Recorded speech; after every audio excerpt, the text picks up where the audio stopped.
IPL 2026లో ఒక block buster మ్యాచ్కి రంగం సిద్ధమైంది. ఈ రోజైతే వాంకడే స్టేడియం వేదికగా ముంబై ఇండియన్స్ టీం ఎస్ఆర్హెచ్ టీంతో తలపడబోతున్నారు. అండ్ ఈ మ్యాచ్ రెండు జట్లకు కూడా చాలా important. Especially Mumbai team almost do or die టెరిటరీలో ఉన్నారు. వాళ్ళకి ప్లే ఆఫ్ ఛాన్సెస్ ఉండాలంటే తమ ఆడబోయే నెక్స్ట్ 7 మ్యాచ్లో 6 అయినా గెలవాలి. అదర్వైజ్ ముంబై టీం ఎలిమినేట్ అయిపోతుంది. వేరేస్ ఎస్ఆర్హెచ్ టీం చూసుకుంటే ప్రజెంట్ చాలా మంచి పొజిషన్లో ఉన్నారు. అంటే వరుసగా 4 మ్యాచ్లు గెలిచి పాయింట్స్ టేబుల్లో 4వ పొజిషన్లో ఉన్నారు. బట్ అయినా కానీ వాళ్ళకి ఈ మ్యాచ్లో విజయం చాలా ఇంపార్టెంట్. మెయిన్ వాళ్ళ మొమెంటమ్ని క్యారీ చేయాలి. సో నేను రాజస్థాన్ టీం విషయంలో కూడా మనం ఒకటి చెప్పుకున్నాం. వాళ్ళైతే మిడ్ టేబుల్ ఇరకాటంలో పడకుండా ఉండాలంటే పంజాబ్ టీంని డిఫీట్ చేయాలని చెప్పుకున్నాం. అండ్ డిఫీట్ చేశారు, టాప్ 3కి వెళ్ళిపోయారు. అండ్ ఎగ్జాక్ట్లీ ఇప్పుడు ఎస్ఆర్హెచ్ టీంకి కూడా సేమ్ సినారియో. వాళ్ళైతే ఆ మిడ్ టేబుల్ కాంపిటీషన్లో ఇరుక్కుపోకుండా ఉండాలంటే ఖచ్చితంగా ఈ మ్యాచ్లో గెలవాలి. ఎందుకంటే ఈ మ్యాచ్లో గెలిస్తే ఎస్ఆర్హెచ్ టీం 12 పాయింట్స్కి వెళ్ళిపోతారు. అంటే నెక్స్ట్ 5 మ్యాచ్లో 2 గెలిచినా చాలు, చాలా వరకు ప్లేయర్స్కి వెళ్ళిపోయే అవకాశాలు ఉంటాయి. మెయిన్ వాళ్ళ నెట్ అన్నిటి కూడా బాగుంది. ఎస్ఆర్హెచ్ టీం టాప్ 4లో తమ స్థానాన్ని బలోపేతం చేసుకోవడానికి ఈ మ్యాచ్లో విజయం చాలా important. At the same time the long shot అంటే టాప్ 2 అది కావాలంటే ఖచ్చితంగా మ్యాచ్లన్నీ గెలవాలి. అంటే ఎస్ఆర్హెచ్ టీం టాప్ 2లో ఫినిష్ చేయాలంటే వాళ్ళకి మిగిలిన 6 మ్యాచ్లో కనీసం 4 to 5 మ్యాచెస్ అయినా గెలవాలి. సో ఈ మ్యాచ్లో ముంబై టీంకి విజయం ఎంత ఇంపార్టెంటో ఎస్ఆర్హెచ్ టీం కూడా అంతే ఇంపార్టెంట్. అయితే ఈ మ్యాచ్లో ఎస్ఆర్హెచ్ కంటే కింద టీమ్స్ చాలా వరకు ముంబై టీంని సపోర్ట్ చేస్తాయి. అంటే ఈరోజు ముంబై టీం గెలిస్తే టాప్ 4 కోసం కాంపిటీషన్ ఇంకా వైడ్ అవుద్ది. Gujarat Titans, Chennai super Kings, Delhi Capitals, అలాగే ఈవెన్ కోల్కతా టీం, ఈ 4 జట్లు కూడా ఈ రోజు మ్యాచ్లో ఎస్ఆర్హెచ్ టీం ఓడిపోవాలని కోరుకుంటారు. మెయిన్ ఈ రోజు ముంబై టీం గెలిస్తే గుజరాత్ టీంకి చాలా ప్లస్ అవుద్ది. ఎందుకంటే ఎస్ఆర్హెచ్ ఓటముల సంఖ్య కూడా 4కు చేరిపోద్ది కాబట్టి. సో ఈ రోజైతే ముంబై టీం గెలవాలని వాళ్ళు గట్టిగా కోరుకుంటారు. At the same time SRH కంటే కింద ఉన్న టీమ్స్ కూడా గట్టిగా కోరుకుంటాయి. అయితే ప్రజెంట్ రెండు జట్ల ఫామ్ చూసుకుంటే మాత్రం క్వైట్ ఆపోజిట్. ఎస్ఆర్హెచ్ వాళ్ళు ఈ సీజన్లో తాము చివరిగడిన 5 మ్యాచ్లో 4 గెలిచారు. వేరేస్ ముంబై టీం చూసుకుంటే వాళ్ళు తమ గత 5 మ్యాచ్లో 1 గెలిచారు. సో ప్రజెంట్ ఫామ్ అయితే ఎస్ఆర్హెచ్ టీంకి చాలా అనుకూలంగా కనిపిస్తుంది. అయితే హెడ్ టు స్టాట్స్ చూసుకుంటే మాత్రం ముంబై టీంకి చాలా ఫేవర్గా ఉన్నాయి. మొత్తం ఈ రెండు జట్లు 25 మ్యాచ్లో తలపడితే ముంబై వాళ్ళు 15 మ్యాచ్లో గెలిచారు. ఎస్ఆర్హెచ్ టీం 10 మ్యాచ్లోనే గెలిచింది. ఎస్పెషల్లీ రెండు జట్లు చివరిగా తలపడ్డ 5 మ్యాచ్లో చూసుకుంటే ముంబై వాళ్ళు 4 గెలిచారు. ఎస్ఆర్హెచ్ టీం 1 గెలిచింది. సో రీసెంట్ ఫామ్ కూడా చాలా వరకు ముంబై టీంకి అనుకూలంగా ఉంది. ఈవెన్ ఈ మ్యాచ్ ఆడిపోయి వాంకడే స్టేడియంలో చూసుకున్నా సరే ముంబై టీం తప్పర్ హ్యాండ్. మొత్తం 9 మ్యాచ్లు ఆడితే ముంబై వాళ్ళు 7 గెలిచారు. ఎస్ఆర్హెచ్ టీం 2 గెలిచింది. అది కూడా 2023 నుంచి చూసుకుంటే గ్రౌండ్లో ఎస్ఆర్హెచ్ టీం ఒక్కసారి కూడా ముంబై టీంని డిఫీట్ చేయలేకపోయారు. వరుసగా 3 మ్యాచ్లు ఓడిపోయారు. సో ఇంత పాస్ట్ రికార్డ్స్ అని చూసుకుంటే చాలా వరకు ముంబై టీంకి అనుకూలం.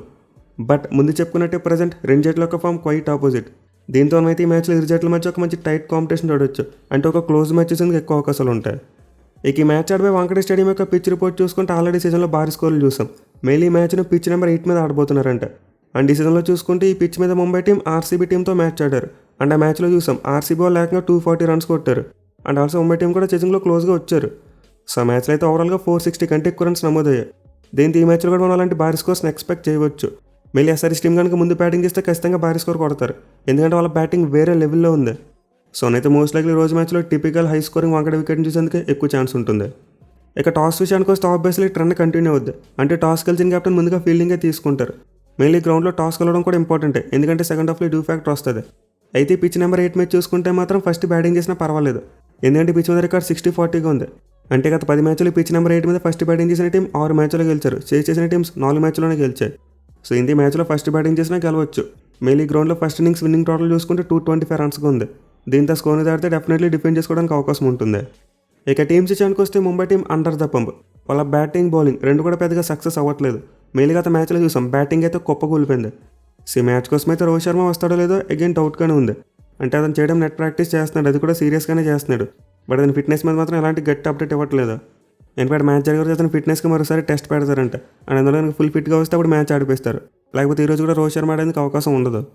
సో రోహిత్ శర్మ లాంటి ఎక్స్పీరియన్స్ ఉన్న పేరు టీంలోకి వస్తే అది ఖచ్చితంగా ముంబై టీంకి బాగా ప్లస్ అవుద్ది. మళ్ళీ రోహిత్ వెళ్ళిపోయిన తర్వాత వాళ్ళు ఓపెనింగ్ కాంబినేషన్ ఫెయిల్ అవ్వడం చూస్తాం. యంగ్స్టర్ ధనీష్ మల్లేవర్ సరిగ్గా కొట్టలేకపోతున్నాడు. అండ్ క్యూడీకి కూడా సెంచరీ కొట్టిన తర్వాత స్లో అయిపోయాడు. సో ముంబై టీంకి ఓపెనింగ్ ప్రాబ్లం కాస్త సమస్యగా కనిపిస్తుంది. వేరేస్ ఆ తర్వాత చూసుకున్న సమస్యలు సమోసాలాగా ఉన్నాయి. అంటే నా మందిర్ మరియు తిలక్ వర్మ వీళ్ళిద్దరు కాస్త కూస్తూ చెప్పేదాకా బ్యాటింగ్ చేశారు గత 2 మ్యాచ్లో. బట్ సూర్యకుమార్ యాదవ్ చూసుకున్న హార్దిక్ చూసుకున్న వరస్ట్ ఫామ్లో ఉన్నారు. మెయిలీ సూర్య నుంచి అయితే పెద్ద నాక్స్ రావట్లేదు. అండ్ హార్దిక్ పాండే చూసుకున్న చాలా స్ట్రగుల్ అవుతున్నాడు. అతను స్ట్రైక్ రేట్ అరౌండ్ 120 మాత్రం ఉంది. అది కూడా పేస్ బౌలర్స్కి అగెన్స్ట్గా చూసుకుంటే Hardik Pandya batting completely fail అయిపోతుంది. So Mumbai team batting set అవ్వాలంటే స్కై మరి హార్దిక్ పాండే వీళ్ళిద్దరు ఫామ్లోకి రావాలి. అప్పుడు మాత్రమే పాసిబిలిటీ ఉంటుంది. వేరే ఆ తర్వాత చూసుకుంటే షర్ఫీన్ రదర్ఫర్డ్ కొంతవరకు హాట్ అండ్ కోల్గా పెర్ఫామ్ చేస్తున్నాడు. బట్ అగైన్ అతనికి ఈ మ్యాచ్లో ఛాన్స్ దొరికిద్ది. ఎందుకంటే ముంబై టీం నుండి మిచెల్ శాంట్నర్ షోల్డర్ ఇంజరీ కారణంగా రూల్ అవుట్ అయ్యాడు. అండ్ దానికి రీప్లేస్మెంట్గా కేశవ్ మహారాజ్ని తెచ్చుకున్నారు. But Mumbai team most likely Santner ప్లేస్లో విల్ జాక్స్ని ఆడిస్తారు. ఇన్ఫాక్ట్ ఈ మ్యాచ్లో అతను ఆడించడం చాలా ఇంపార్టెంట్. ఎందుకంటే ఎస్ఆర్హెచ్ టీం దగ్గర ఎక్కువ మంది లెఫ్ట్ హ్యాండ్ బ్యాట్స్మెన్ ఉన్నారు. దీంతో విల్ జాక్స్తో పవర్ ప్లేలో బౌలింగ్ చేయడం కోసమైనా సరే అతను తీసుకొస్తే బాగుంటుంది. 87 టైం బ్యాటింగ్లో కూడా విల్ జాక్స్ ఫినిషర్గా మంచిగా ఆడడం చూసాం మనం. వరల్డ్ కప్లో అదరగొట్టేశాడు. సో అలానే ముంబై టీంకి ఫినిషర్ సరిగ్గా ఆడలేకపోతున్నారు. దీంతో విల్ జాక్స్ని తీసుకుంటే వాళ్ళ రాత ఏమైనా మారొచ్చు. వేరేస్ బౌలింగ్ విషయానికి వస్తే అంత మాత్రమే. గుజరాత్ టీంని 100 అవుట్ చేసినప్పుడు మాత్రం మంచి బౌలింగ్ పడింది. బట్ అంత ముందు చూసుకున్న తర్వాత మ్యాచ్లో చూసుకుని మళ్ళీ ఫెయిల్ అయిపోయారు. సో ప్రజెంట్ అయితే ముంబై టీంకి గత 2 మ్యాచ్లు అశ్విని కుమార్ అలాగే అల్లా గజన్ఫర్ ఇద్దరు మంచి బౌలింగ్ చేశారు. కానీ మెయిన్ బౌలర్స్ అయిన బుమ్రా మరి హార్దిక్ పాండ్యా వికెట్లు తీయలేకపోతున్నారు. పర్టికులర్గా ఈ సీజన్లో హార్దిక్ పాండ్యా యొక్క బౌలింగ్ ఎకానమీ చూసుకుంటే క్లోజ్ టు 13 ఉంది.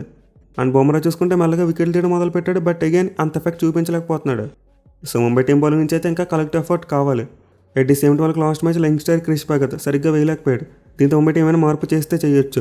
అంటే అతని ప్లేస్లో శార్దుల్ దాకా నడించేందుకు ఛాన్సెస్ అయితే ఉంటాయి. ఈవెన్ ఓపెనింగ్ స్పాట్లో కూడా ముంబై టీం కావాలంటే చేంజ్ చేసుకోవచ్చు. అంటే రోహిత్ రాకపోతే ధనీష్ ప్లేస్లో రావుడ్ మింజర్ కూడా ట్రై చేసుకోవచ్చు. సో ఇంత మ్యాచ్లో మొత్తం మీద ముంబై టీంలో ఒక 2 నుంచి 3 మార్పులు జరిగేందుకు అవకాశాలు కనిపిస్తున్నాయి. ఇక ఎస్ఆర్హెచ్ టీం విషయానికి వస్తే దే ఆర్ ఫ్లయింగ్. అద్భుతమైన పెర్ఫార్మెన్స్ ఇస్తున్నారు. వరుసగా 4 మ్యాచ్ల్లో గెలిచారు. మెయిన్ వాళ్ళు చివరికి 20 మ్యాచ్లు కూడా గెలిచారు. ఆర్ఆర్ టీంని డిఫీట్ చేశారు. సో ఈ సీజన్లో అయితే ఎస్ఆర్హెచ్ బ్యాటింగ్ అదిరిపోతుంది. హోమ్ మ్యాచెస్లో అయినా సరే, 20 మ్యాచ్లో అయినా సరే అద్భుతంగా పెర్ఫామ్ చేస్తున్నారు. మెయిన్లీ అభిషేక్ శర్మ నుంచి కన్సిస్టెంట్గా రన్స్ వస్తున్నాయి. అండ్ ఇషాన్ కిషన్ కూడా చాలా అద్భుతంగా పెర్ఫామ్ చేస్తున్నాడు. Whereas henry Klaasen mister consistent ప్రతి మ్యాచ్లో కూడా రన్స్ కొడుతున్నాడు. సో వీళ్ళతో పాటు ట్రావిస్ హెడ్ కూడా ఫామ్లోకి వస్తే సరిపోద్ది. ఇంకా భయంకరంగా తయారైపోద్ది ఎస్ఆర్హెచ్ బ్యాటింగ్. బట్ ఎన్వైల్ ఓవర్ మిడిల్ ఆర్డర్ చూసుకుంటే మాత్రం గత కొన్ని మ్యాచ్లు ఎక్కువ ఆపర్చునిటీస్ రాలేదు. అంటే ఎన్కెత్ కానీ సలీల్ కానీ ఎక్కువగా ఎక్స్పోజ్ అవ్వలేదు. దీంతో ఎస్ఆర్హెచ్ టీం ఏమైనా ఎర్లీగా 3 to 4 వికెట్స్ కోల్పోతే అప్పుడు వాళ్ళకి ప్రాబ్లంగా మారేందుకు ఛాన్స్ ఉంటుంది. బట్ అఫ్కోర్స్ ఆల్రెడీ సీజన్ అలాంటి పరిస్థితులు ఎదురయ్యాయి. బట్ స్టిల్ ఎస్ఆర్హెచ్ వాళ్ళు బాగానే రాణించారు. మెయిన్ మిడిల్ ఆర్డర్లో క్లాసన్ మరియు నితీష్ కుమార్ రెడ్డి ఇద్దరు కూడా చాలా మంచి ఫామ్లో ఉన్నారు. సో బ్యాటింగ్ పరంగా చూసుకుంటే SRH team is very strong. పెద్దగా సమస్యలు కనిపించట్లేదు. వాళ్ళు ఏమైనా కొలాప్స్ అయితే తప్ప మనమైతే ఖచ్చితంగా భారీ స్కోర్ చూస్తాం. ఇక బౌలింగ్ విషయానికి వస్తే లాస్ట్ మ్యాచ్లో వాళ్ళ కెప్టెన్ ప్యాట్ కమిన్స్ అద్భుతమైన రీఎంట్రీ ఇచ్చాడు. ఆల్మోస్ట్ 4 నెలల పాటు దూరంగా ఉన్నప్పటికీ కంబ్యాక్ మాత్రం దద్దరిల్లిపోయింది. బట్ ఎస్ఆర్హెచ్ టీంకి ఇవే మ్యాచెస్తో చిన్న సమస్య కనిపిస్తుంది భయ్య. కేవలం కేకేఆర్ తడిన మ్యాచ్లో మాత్రమే మంచిగా బౌలింగ్ చేశారు. బట్ మిగతా 3 మ్యాచెస్లో మాత్రం చాలా రన్స్ ఇచ్చడం చూసాం. అది కూడా 20 మ్యాచెస్లో వాళ్ళ బౌలింగ్ ఎకానమీ క్లోజ్ టు 12 ఉంది. సో గత మ్యాచ్లో అయితే సాకిబ్ హుసేన్ ఫెయిల్ అయ్యాడు. అలాగే ప్రఫుల్ కూడా ఫెయిల్ అయ్యాడు. 87 టైం శివాంగ్ కుమార్ చూసుకున్న గత 2 మ్యాచ్ల నుంచి అంత చెప్పుకోదగ్గ పెర్ఫార్మెన్స్ ఇవ్వట్లేదు. So mostly SRH team Eshan Malinga మీద ఎక్కువ డిపెండ్ అవుతున్నారు. అతను బాల్ని బాగా రివర్స్ చేసి ప్రతి మ్యాచ్లో కూడా కన్సిస్టెంట్గా రాణిస్తున్నాడు. అండ్ సాకిబ్ హుసేన్ కూడా గత మ్యాచ్ తప్పితే మిగతా 3 మ్యాచ్లో మంచిగా బౌలింగ్ చేశాడు. కానీ తన ఆడిన మొదటి 20 మ్యాచ్లోనే ఫెయిల్ అయ్యాడు. అంటే ఇప్పుడు ఇదే వాళ్ళకి సమస్యగా ఉంటుంది. ఈ మ్యాచ్ కూడా 20 మ్యాచే. అయితే ఈ మ్యాచ్ కోసం ఎస్ఆర్హెచ్ టీం మళ్ళీ ప్లేయింగ్లో మార్పు చేసేందుకు అవకాశం ఉంటుంది. అంటే అర్స్తోపిని మళ్ళీ వెనక్కి తీసుకొచ్చేందుకు చాలా ఎక్కువ అవకాశాలు ఉంటాయి. మళ్ళీ 4 సీమ్ బౌలింగ్ ఆప్షన్గా చూసుకుంటే నితీష్ కుమార్ రెడ్డి బాగానే క్లిక్ అవుతున్నాడు. దీంతో ఎస్ఆర్హెచ్ టీం ఖచ్చితంగా సెకండ్ స్పిన్ బౌలింగ్ ఆప్షన్ మళ్ళీ తెచ్చుకోవచ్చు. సో మోస్ట్లీ మ్యాచ్ కోసం ఎస్ఆర్హెచ్ టీంలో జరిగితే ఇది ఒక్క మార్పే జరుగుతుంది. అదర్వైజ్ సేమ్ కాంబినేషన్ వచ్చినా సరే మనం ఆశ్చర్యపోవడం అవసరం లేదు. ఇక ప్లేయర్ బ్యాలెన్స్ విషయానికి వస్తే ప్యాట్ కమిన్స్ ఈ మ్యాచ్లో పవర్ ప్లే ఎలా బౌలింగ్ చేస్తాడో చాలా ఇంట్రెస్టింగ్ ఉండబోతుంది. ఎందుకంటే దానికి క్వింటన్ డీకాక్ మీద మంచి రికార్డ్ లేదు. 9 ఇన్నింగ్స్లో 39 బాల్స్ వేస్తే 71 పరుగులు ఇచ్చేశాడు. కేవలం 2 సార్లు మాత్రమే డీకాక్ను అవుట్ చేశాడు. సో ఇండియా మ్యాచ్లో అయితే మనం డీకాక్ మరి కమిన్స్ మధ్య ఒక మంచి బ్యాటిల్ చూడొచ్చు. అలాగే రోహిత్ శర్మ వస్తే అతనికి మరి ప్యాట్ కమిన్స్కి మధ్య కూడా ఒక మంచి బ్యాటిల్ ఉంటుంది. రోహిత్ని ప్యాట్ కమిన్స్ 5 టైమ్స్ అవుట్ చేశాడు. వేరే ఆ తర్వాత చూసుకుంటే పెద్దగా బ్యాటిల్స్ ఏమీ కనిపించట్లేదు. అంటే ముంబై బ్యాట్స్మెన్ అంత మంచి ఫామ్లో లేరు. బట్ అయినా ఉన్నైతే తిలక్ వర్మకు మరి ఈశాన్ మలింగ వీళ్ళిద్దరి మధ్య ఒక మంచి బ్యాటిల్ చూడొచ్చు. ఎస్పెషల్ ఈశాన్ బాల్ని రివర్సింగ్ చేస్తే లెఫ్ట్ హ్యాండర్స్కి బాగా వేస్తున్నాడు. దీంతో ఈ మ్యాచ్లో తిలక్ వర్మ దాన్ని ఎలా కౌంటర్ చేస్తాడో చూడాలి. ఇక ఎస్ఆర్హెచ్ టీంకి బ్యాటింగ్ వైపు నుంచి చూసుకుంటే ఈ మ్యాచ్లో పులి కొంచెం కష్టపడలేమని అనిపిస్తుంది. అంటే వాంకడే గ్రౌండ్లో అభిషేక్ మంచి రికార్డ్ లేదు. స్ట్రైక్ రేట్ అరౌండ్ 120 మాత్రం ఉంది. అండ్ ఆల్సో అతనికి బుమ్రా మీద మంచి రికార్డ్ లేదు. హార్దిక్ పాండ్యా మీద మంచి రికార్డ్ లేదు. ఇద్దరు బౌలింగ్లో తలో 2 సార్లు అవుట్ అయిపోయాడు. అండ్ స్ట్రైక్ రేట్ బిలో 100 ఉంది. సో ఇంత మ్యాచ్లో అభిషేక్ తన ఫామ్ని ఎలా కంటిన్యూ చేస్తాడనేది చాలా ఇంట్రెస్టింగ్ ఉండబోతుంది. వేరేస్ ఆ తర్వాత చూసుకుంటే Ishan Kishan versus Will Jacks ఇది కూడా చాలా important battle. Main Will Jacks world కప్లో బాల్తో అద్భుతంగా బౌలింగ్ చేశాడు. దీంతో ఎస్ఆర్హెచ్ లెఫ్ట్ హ్యాండర్స్కి మరి అతనికి మధ్య ఒక మంచి బ్యాటిల్ చూడొచ్చు మనం. ఎస్పెషల్లీ కిషన్ గతంలో ఒకసారి అవుట్ చేశాడు అతను. సో ఈ మ్యాచ్లో అయితే ఖచ్చితంగా ముంబై కెప్టెన్ పవర్ ప్లేలో విల్ జాక్స్కి బాల్ ఇచ్చే ప్రయత్నం చేయాలి. ఇక చివరిగా కాటిరమ్మ కొడుక్కి మరి బుమ్రా కూడా డెత్ ఓవర్స్లో మంచి బ్యాటిల్ చూడొచ్చు మనం. మళ్ళీ వీళ్ళిద్దరి మధ్య గతంలో నెక్ టు నెక్ బ్యాటిల్ జరిగింది. బుమ్రా 2 టైమ్స్ అవుట్ చేశాడు. బట్ క్లాసన్ స్ట్రైక్ రేట్ 155 ఉంది. సో ఈ మ్యాచ్లో మేజర్ కనిపిస్తున్న బ్యాటిల్స్ ఇవే. ఎస్పెషల్లీ ముంబై బ్యాట్స్మెన్ ఎస్ఆర్హెచ్ బౌలర్స్ని ఎలా ఆడతారనేది చాలా ఇంపార్టెంట్గా మారుతుంది. ఎందుకంటే గత మ్యాచ్లో చూసాం ముంబై టీం అతిపెద్ద పరాజయాన్ని మూట కట్టుకున్నారు. ఎందుకో బ్యాటింగ్ ఫెయిల్యూర్ కారణంగానే. సో ఈ మ్యాచ్లో ముంబై కంబ్యాక్ అవ్వాలంటే వాళ్ళ బ్యాటింగ్ ఫైర్ అవ్వాలి. సో లెట్స్ సీ ఈ మ్యాచ్లో ముంబై టీం కంబ్యాక్ ఇస్తుందా లేకపోతే ఎస్ఆర్హెచ్ యొక్క ఫామ్ అకౌంట్స్ అవుతుందా? మీరైతే కింద కామెంట్ చేయండి. Thank you for watching. Have a nice day.